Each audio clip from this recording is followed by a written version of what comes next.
Olá, pessoal! Bom, eu sou Luciana, tá? Sou médica endocrinologista, trabalho lá no ambulatório de diabetes junto com Janice e toda a equipe maravilhosa que a gente tem, né? E hoje vim trazer para vocês aí algumas reflexões, né, pra gente pensar. E aí a gente deu o título de Cada Caso é Único. Vamos falar sobre a individualização do tratamento. Por que eu acho que é bem legal, gente, a gente falar sobre isso? Porque às vezes a gente fala sobre um ou outro assunto e aí a pessoa quer às vezes que exista uma receita de bolo, né? Que exista uma coisa que está 100% certa, uma coisa que possa ser feito para todo mundo. Claro, né? Tem algumas coisas básicas, sim, que vão estar 100% certas, né? Mas a gente precisa realmente sempre procurar individualizar, tá? Isso por quê, gente? Porque a gente tem alguns objetivos, né? A gente tem que sempre pensar nos objetivos aí do tratamento do diabetes. E a gente tem como objetivo alcançar as metas no sentido de reduzir as complicações, tanto as complicações agudas, hiperglicemias graves, hipoglicemias importantes, quanto as complicações crônicas, né, que a gente sabe que vão chegar aí com o tempo, né, principalmente para as pessoas com um controle inadequado. E a gente não tem somente esses objetivos, né? A gente também precisa ter o objetivo de manter qualidade de vida. E aí realmente a coisa não é tão simples. Então, muitas vezes, né, que a gente sempre fala, a gente precisa encaixar o diabetes na vida da pessoa e não a pessoa simplesmente se encaixar no diabetes e viver somente para aquilo, porque o resto da vida continua acontecendo. E aí, gente, no sentido de manter realmente qualidade de vida, não tem outro jeito, a gente precisa individualizar, até porque senão corre o risco da gente fazer mais mal do que bem. E aí eu acho que o primeiro ponto, obviamente, para individualizar, pode parecer que é bobeira falar isso, mas não é. No nosso dia a dia a gente sabe que não é. O primeiro ponto é a gente saber o tipo de diabetes que a pessoa tem. Então, se é diabetes tipo 1, se é diabetes tipo 2, se é algum outro tipo de diabetes, porque o tratamento pode ser completamente diferente. E eu acho que aí começa a individualização. Então, qual é o tipo de diabetes? É um diabetes tipo 1? Tudo bem, então a gente sabe que o tratamento é a insulinoterapia intensiva. Que ainda assim, dentro desse contexto, a gente tem individualizações para fazer. Não, é o diabetes tipo 2? Então a gente vai avaliar, cada caso para poder chegar num perfil melhor de tratamento. E exatamente, como Janice está falando aí, através do insulinoterapia descomplicada, muita gente, não é pouco, gente. A gente que está na lida aí no dia a dia, a gente sabe que é muita gente. Não sabe o tipo de diabetes que tem.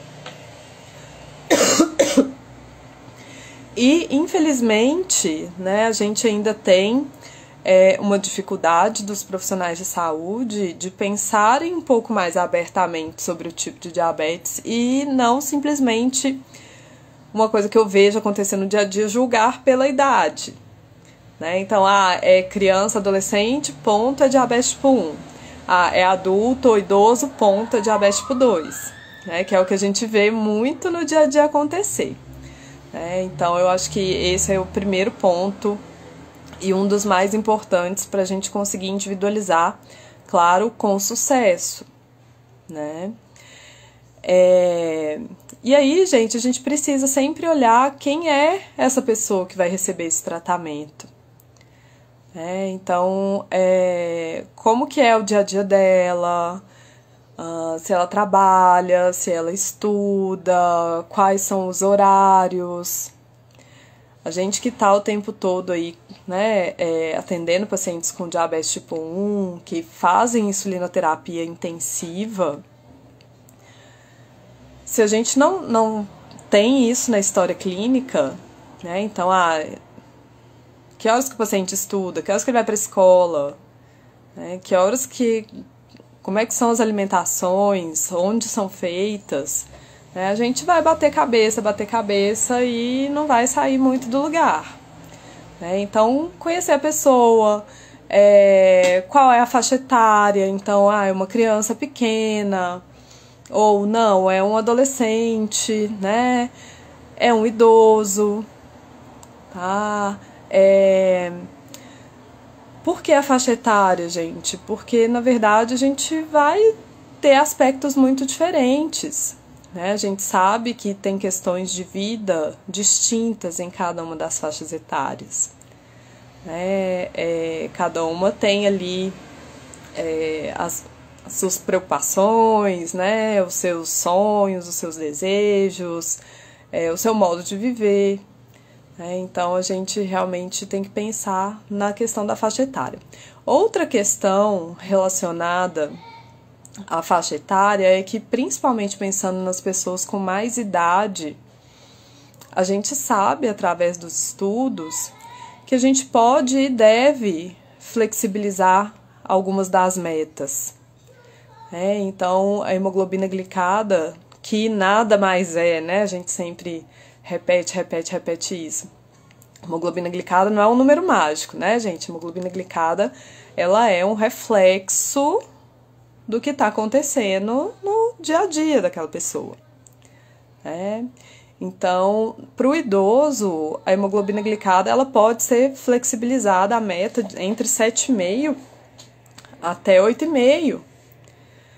Então, dependendo da fase de vida que aquele idoso está, se é um paciente que é idoso, mas é mais independente, tá lá, né, tocando sua vida normalmente, não tem doenças muito graves, a gente vai usar uma meta de 7,5, né, que pelos estudos foi realmente suficiente para manter essa pessoa ali livre de complicações e também manter a qualidade de vida.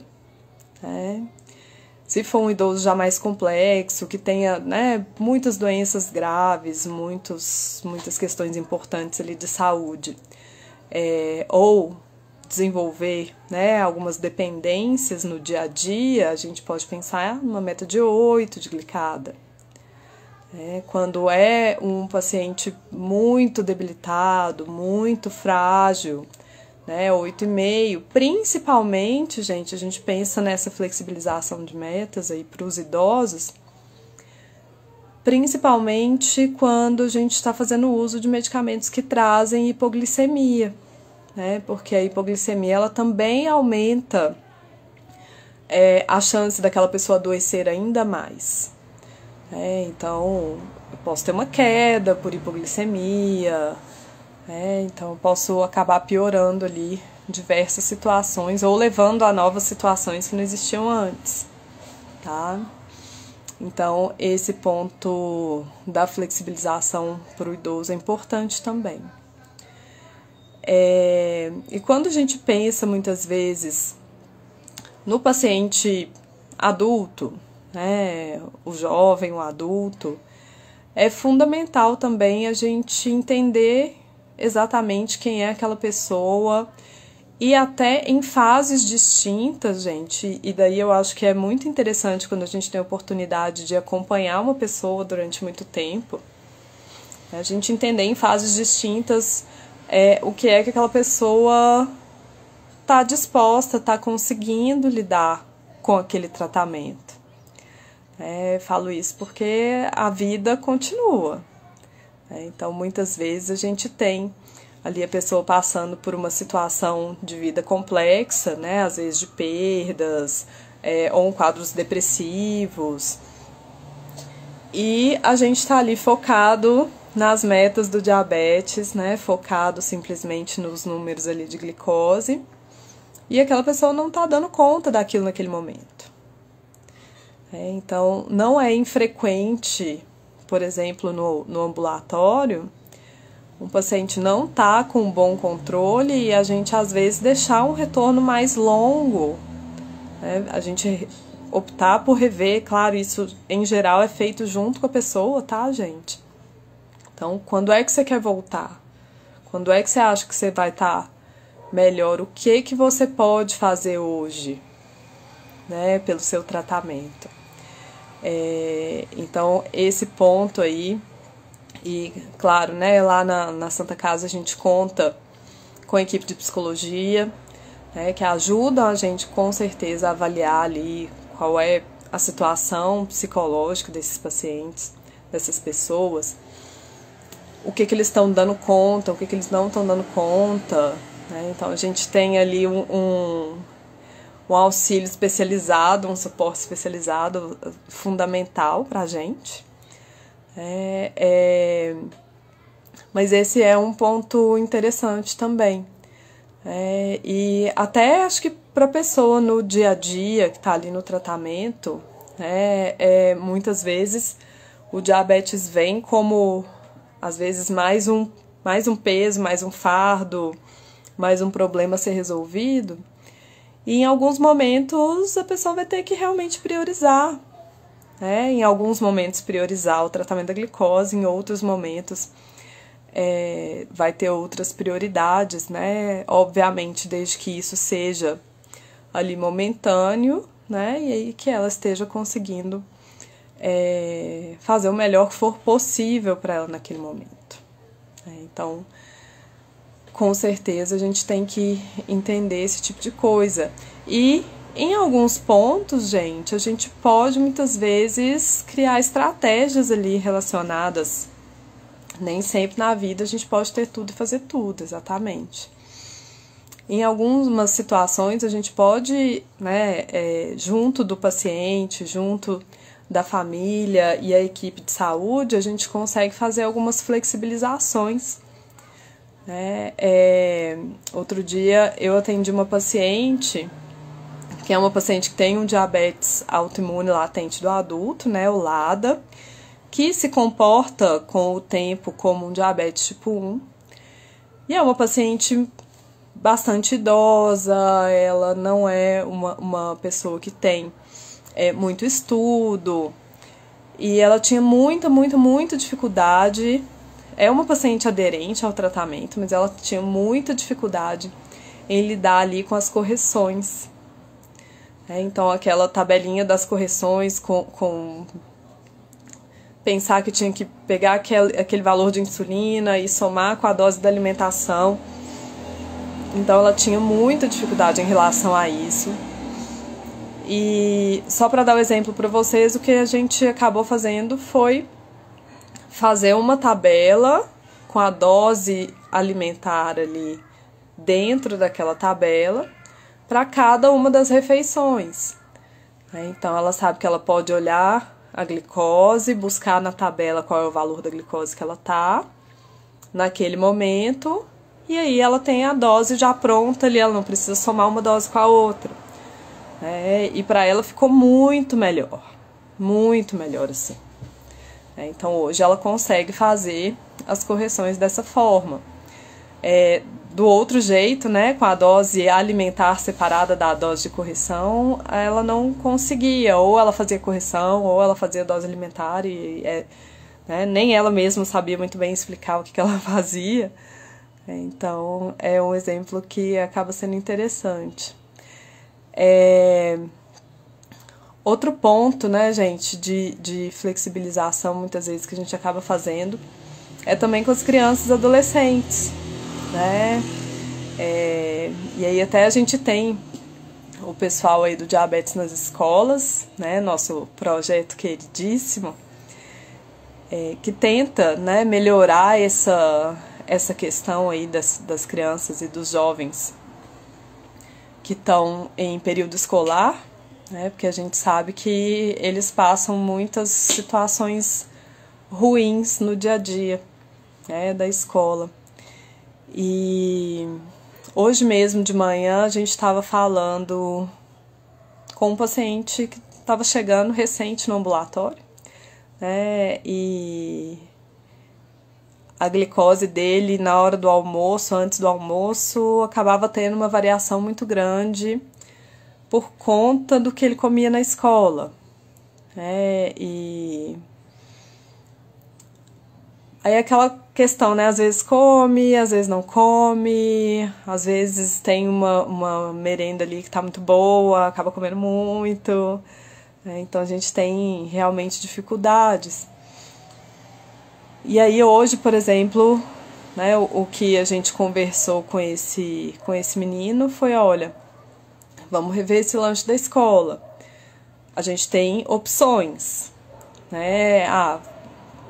Vamos continuar fazendo o lanche da escola, a gente vai precisar de uma dose de insulina ali. Já era uma criança que já tem condições de fazer a aplicação sozinho, tá? Não quer fazer a aplicação, a gente vai tentar mudar o lanche, pelo menos na maioria das vezes, dos dias. Vamos tentar buscar alguma coisa com uma menor quantidade de carboidrato. Então a gente, né, vai tentando ali fazer o melhor possível realmente para cada uma das pessoas. E, bom, tem muitos exemplos, né, que a gente poderia citar em termos de individualização. E essa questão de individualizar, gente, assim, não é só uma questão de visão, assim, pessoal, tá? Na verdade, existe uma recomendação, tá, dos principais guidelines aí para individualização realmente do tratamento, individualização das metas, né, a depender de diversos fatores, tá? E aí a gente tem desde o fator idade, que é o que eu já comentei aqui com vocês, até, inclusive, a disposição da pessoa para o tratamento, né? Então, imagina que você quer tratar ali, prescrever o tratamento, mas a pessoa já colocou que não, eu não vou fazer 4 medidas de glicemia por dia. Obviamente que ela tem que estar ciente, né, dessa balança aí de riscos, né, mas a gente também não pode obrigar, né, e às vezes um tratamento muito complexo numa pessoa que não está disposta acaba trazendo mais problemas do que benefícios, né? Então, hipoglicemias, né? Risco principalmente de hipoglicemia, porque a gente acaba trazendo ali uma dose, né, que a pessoa não vai conseguir fazer um ajuste se ela não fizer medida de glicose, tá? Então, isso daí a gente também sempre precisa individualizar. E outro ponto, gente, que é recomendação também da Associação Americana de Diabetes, né, que é a principal entidade aí que traz as recomendações, os guidelines pra gente, é em relação ao suporte que esse paciente tem, né, do sistema de saúde e da comunidade como um todo, mas eu acho que o suporte, né, do sistema de saúde é um ponto importante que a gente precisa considerar, né, já que muitas vezes a gente acaba tendo muitas faltas de tudo, né, e para uma pessoa às vezes que tem uma fita por dia para medir a glicose, né, a gente infelizmente muitas vezes acaba precisando ali se adaptar àquela situação, claro, temporariamente, porque também acaba sendo nossa função orientar essa pessoa a ir buscar os direitos que ela tem, né? Fundamental. Bom, Dentro dessa questão da individualização do tratamento, gente, é interessante também a gente pensar até nessa questão de suporte, né, e de custos de tratamento, né, o tratamento do diabetes, né, a gente fala que atualmente não tem muito limite de custos, né, claro que a gente tem uma questão básica ali, né, que é o básico para fazer um tratamento minimamente adequado, dependendo se o paciente tem diabetes tipo 1 ou tem diabetes tipo 2. Mas fora do contexto ali de saúde pública, muitas vezes a gente tem também que discutir direitinho essa questão de custos, né? Porque a gente tem tipos diferentes de insulina, instrumentos diferentes de aplicação, glicosímetros diferentes, né? E a gente precisa entender ali o contexto, né?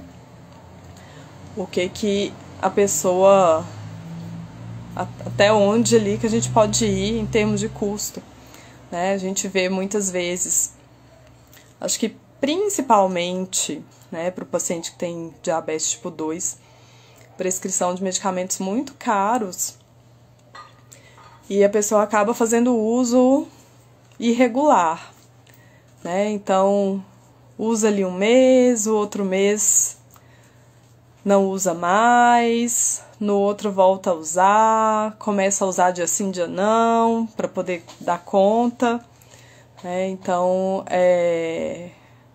isso acontece com muita frequência, a gente tem que estar também ciente disso e discutir de forma mais aberta também, né? Tanto o profissional de saúde quanto o próprio paciente, discutir de forma aberta qual é a situação, né? Para que a gente possa fazer o que tiver de melhor ao alcance, né? E acho que esse ponto é interessante sempre a gente ter minimamente essa discussão, né? Já que às vezes o paciente está ali numa postura de que aquilo não interessa para o profissional que está prescrevendo, né? Que ele simplesmente vai prescrever e o paciente tem que dar um jeito de se virar, vamos dizer assim.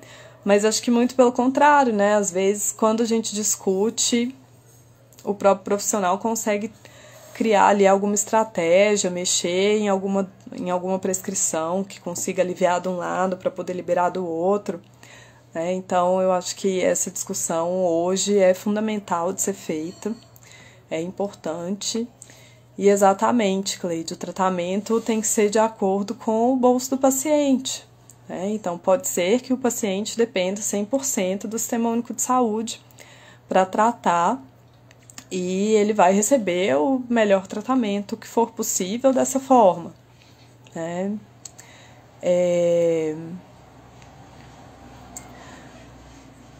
Lá no ambulatório mesmo, né, os nossos pacientes lá da Santa Casa, às vezes a gente lida com algumas situações, né, em relação às questões burocráticas, às vezes para conseguir alguns tipos diferentes de insulina, né? Então o paciente tem que ir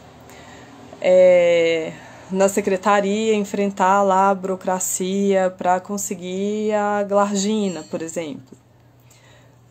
E a gente tem alguns pacientes que simplesmente falaram assim, olha, eu não vou dar conta de resolver essa questão dessa burocracia, e optaram por não trocar X ou Y tipo de insulina. Não falando da glargina exatamente em si. Assim como às vezes tem indicação, né, para avançar com alguns tratamentos aí que são muito mais caros, né, e que aí a gente acaba só conseguindo via ações judiciais.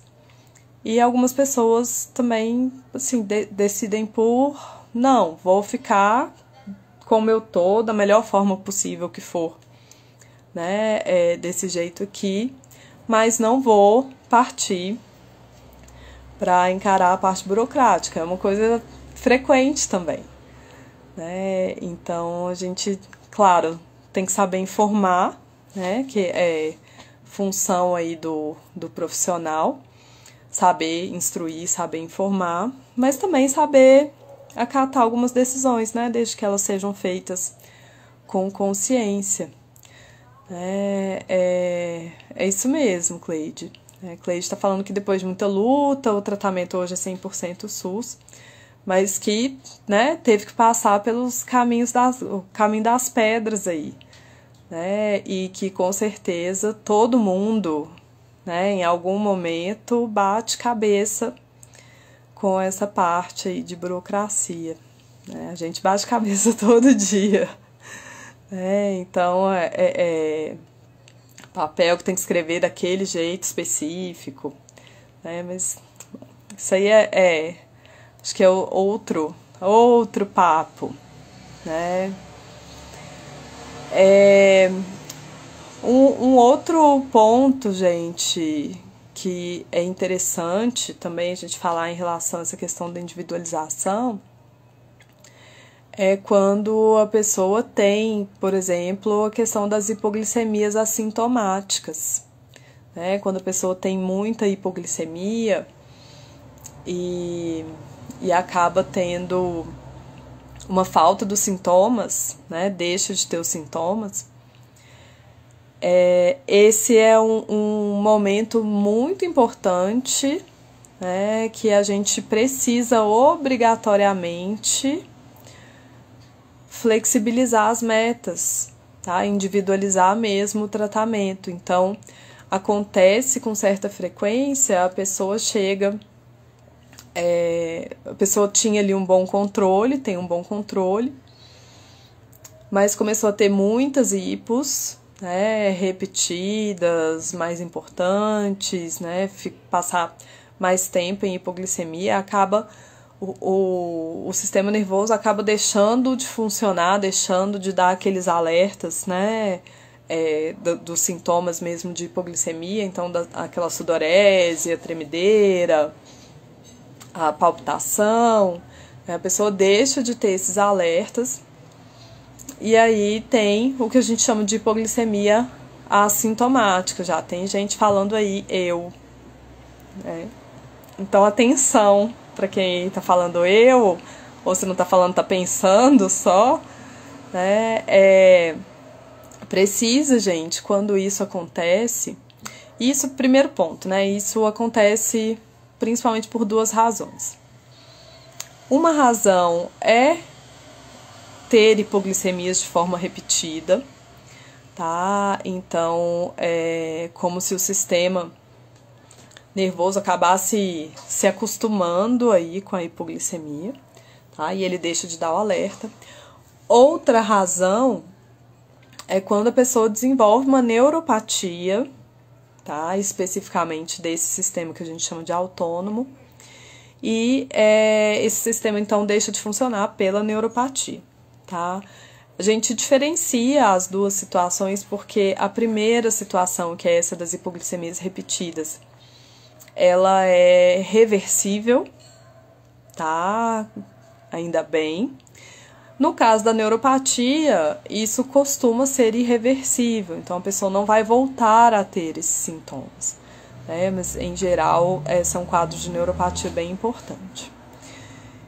Mas nos dois casos, o que a gente tem que fazer? Primeiro, né? Qual é o problema dessas hipoglicemias assintomáticas? O maior problema é que a pessoa está linda, bela, plena, com 40 de glicose, né? E aí o primeiro sintoma que essa pessoa vai ter é o que a gente chama de sintoma neuroglicopênico, né? Que vai ser o quê?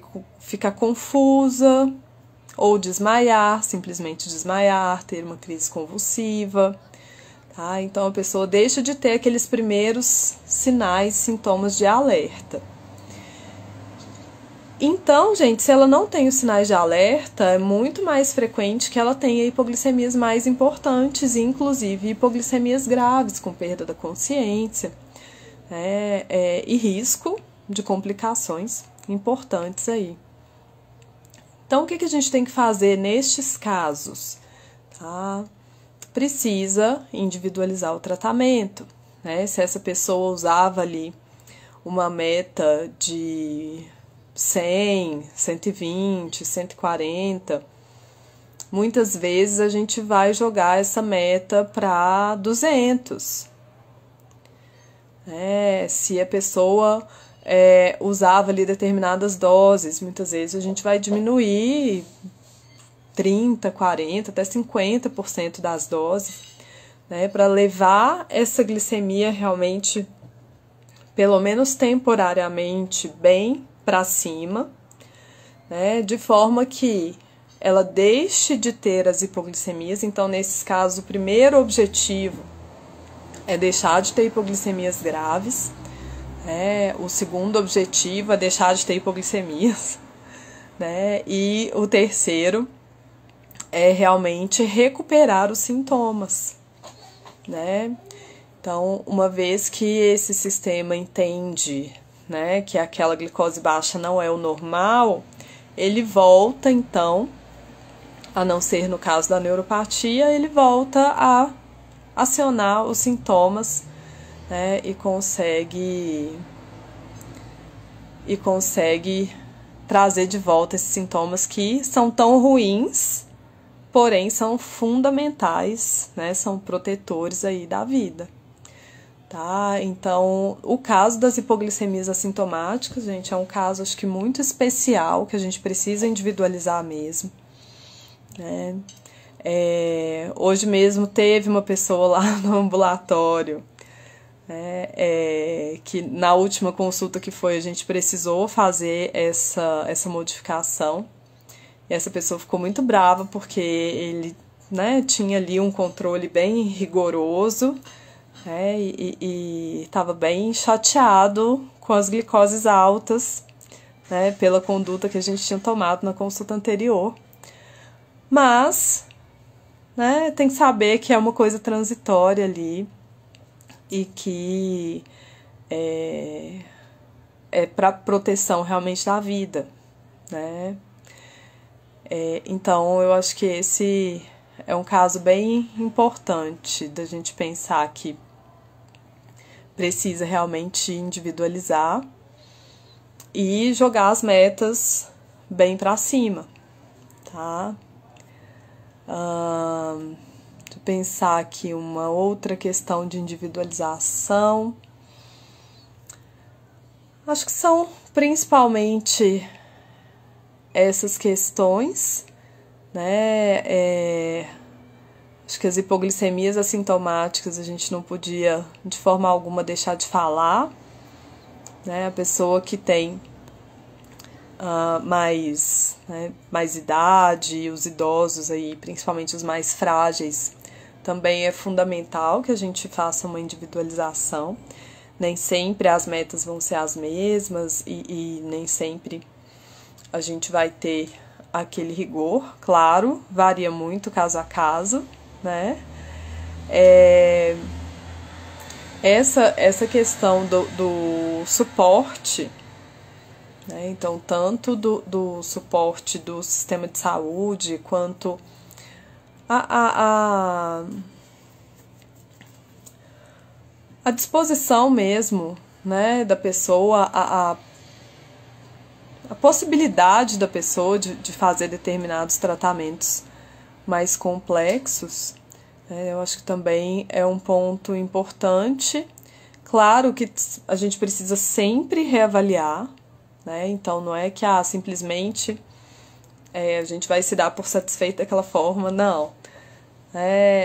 Mas acho que tem momentos e momentos. Outro momento que eu tô lembrando aqui também que é interessante, né, fundamental aí a gente individualizar, é a gestação.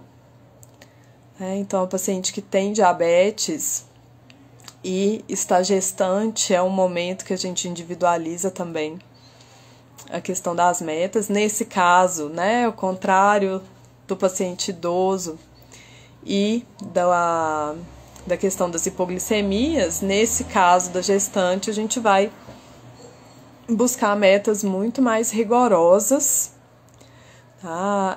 Muito mais justas, obviamente sempre que for possível, né? E o possível aqui vai estar muito relacionado ao risco de hipoglicemia, né? Então, não adianta, se eu tiver uma gestante com diabetes tipo 1,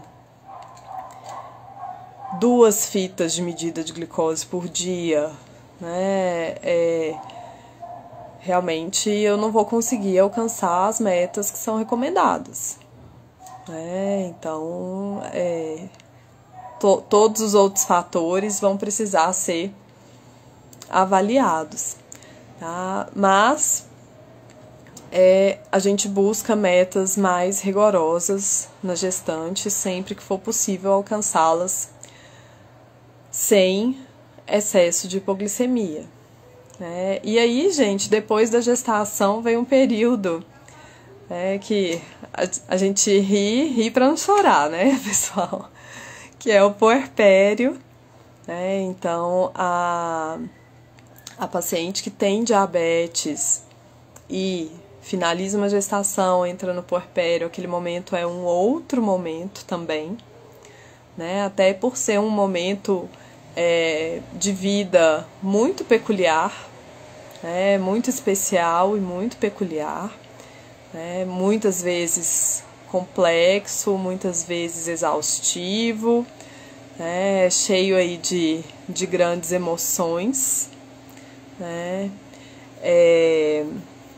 Então é um momento também da gente rever ali, né? E fazer o que for melhor possível, né? Claro, sempre reavaliando como está para poder estar sempre no melhor que for possível, dependendo de cada fase, né?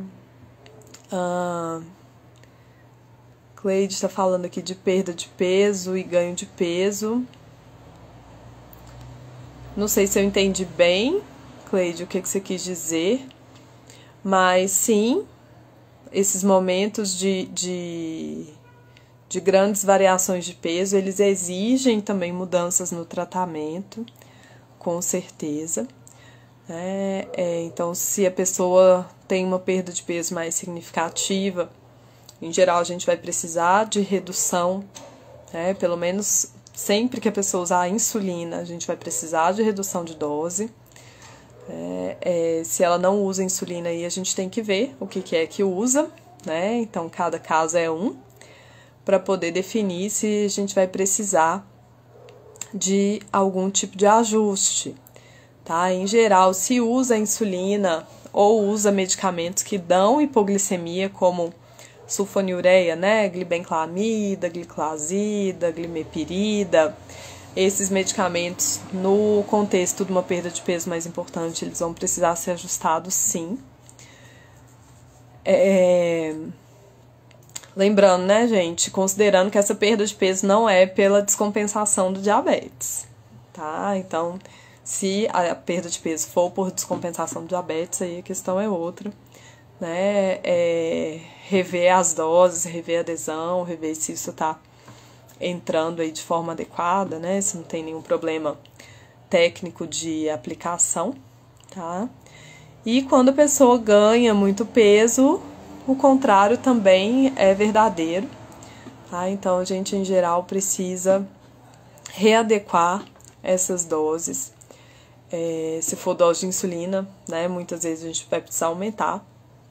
Se forem medicamentos, né? Cada caso vai ser um caso, tá?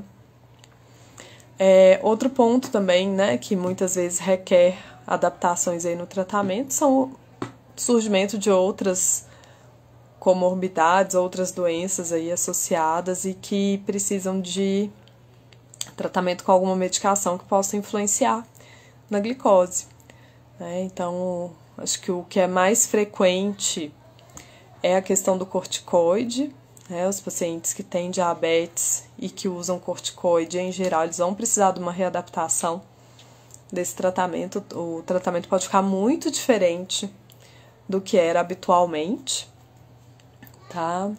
Então, corticoides, alguns medicamentos da parte da psiquiatria, né, podem também influenciar bastante aí no tratamento do diabetes, né? Até a questão emocional, né, também pode influenciar. Essa semana eu estava conversando com uma paciente e que a gente estava vendo uma melhora, na verdade, assim, né, uma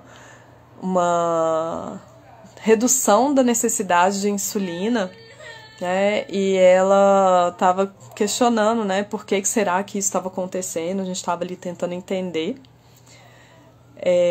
Então, uma conclusão que a gente chegou é que ela começou um tratamento para um quadro de ansiedade mais importante que ela tinha, e ela retomou esse tratamento, né, então que ela estava precisando aí de um ajuste de dose. Foi a única coisa que a gente encontrou. Claro, pode ser uma infinidade de questões, né, mas a princípio, nesse caso, a gente considerou que tenha sido esse controle da ansiedade aí trazendo uma mudança na sensibilidade da insulina, né? Assim como quando fica, né, quando tem algum problema e tem um estresse maior, a glicose tem uma tendência a aumentar, né? E isso pode acontecer cronicamente também, né?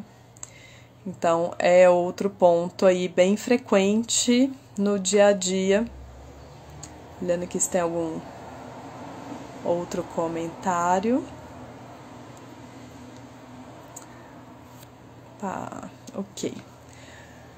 Bom, mas eu acho que esses são os principais pontos, né?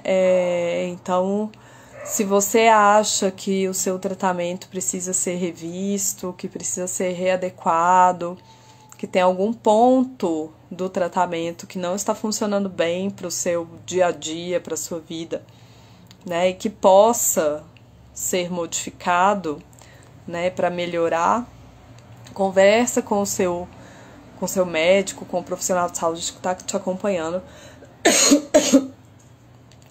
e bate um papo com ele para ver o que é possível fazer, né? Então, acho que essa união, essa troca aí de informações, né, é muito importante, e só desse jeito que a gente consegue trazer uma coisa mais adequada para cada uma das pessoas.